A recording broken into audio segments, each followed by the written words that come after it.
And it's really my honor to be here. It's my very first talk since the pandemic started, when I left MIT to give a talk, and I'm really, really excited. I hope that I'm not rusty giving the talk. But I am going to talk today about AI and healthcare. And this is the topic which is extremely controversial today.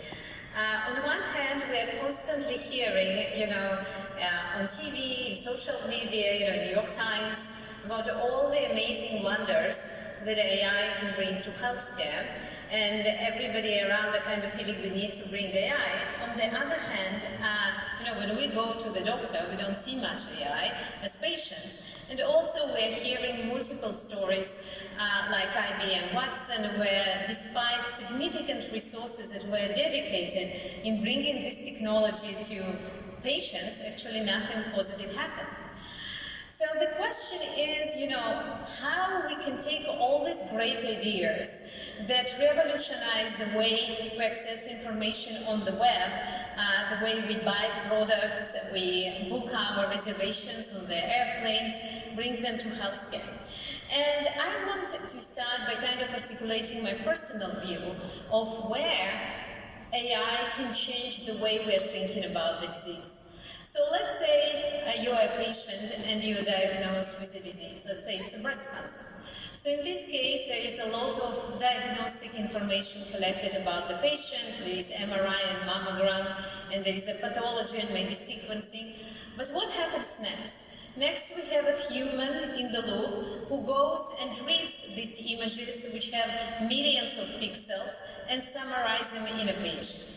And this is not even the end of it, because then what happens?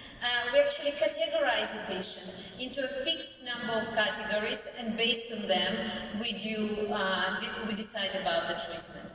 So in this case, you can imagine to yourself that there are 4 patients which have very differently looking pathology slides. Their diagnosis is exactly the same. But they have very different outcomes. So if you just call them hormonal negative, triple negative breast cancer, you cannot really explain why do they have such a different outcomes. However, if you're looking at their images, you see a lot more information than just this categorization.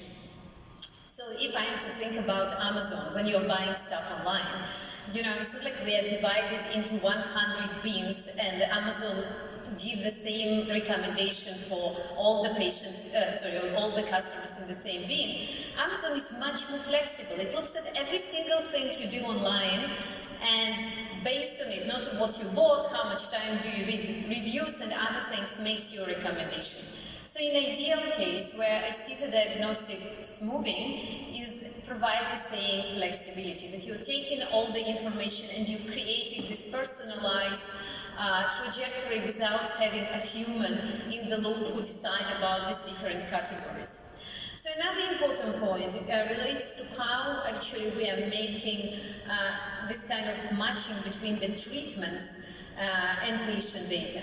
As you know better than me, today all the clinical decision making is based on clinical trial, which, depending how you count, enrolls around 3% of the population. So the data about the patients, every single test that is taken, ideally, you would utilize it. That's what Amazon does. That's what Google does when they're making predictions. That's why they're so good.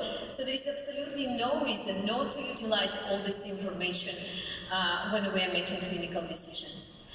And, to me, when I started working in this field 6 years ago, one thing that really surprised me is how clinicians use retrospective information. And what I've seen, at least at MGH, there is a lot of manual encoding of the information. You take patient data, you have a database where different fields are kind of filled in by clinical coordinators, and then you run a very simple statistical model to make the connection between these fields and the eventual outcome. So this is really not AI. This is really, really old technologies, and the only field I think you can find it is healthcare. So the way I envision us moving forward is taking all the information about the patient, all different tests, imaging sequences, and from there predicting all the different outcomes that you can predict about the patient, like predicting recurrence, whether the patient will be sensitive to treatment, identify who is at risk, and so on. And what I'm going to do now, I divided my talk to several parts. And the first part that I want to do in this talk, and I hope that you're okay with it, I'm going to spend maybe 10 minutes teaching you what is machine learning. And the reason I want to do it, and those of you who already know what is machine learning, feel free to read your email. But the reason I want to do it, because it's actually something very simple. The core principle is very, very simple. And if we understand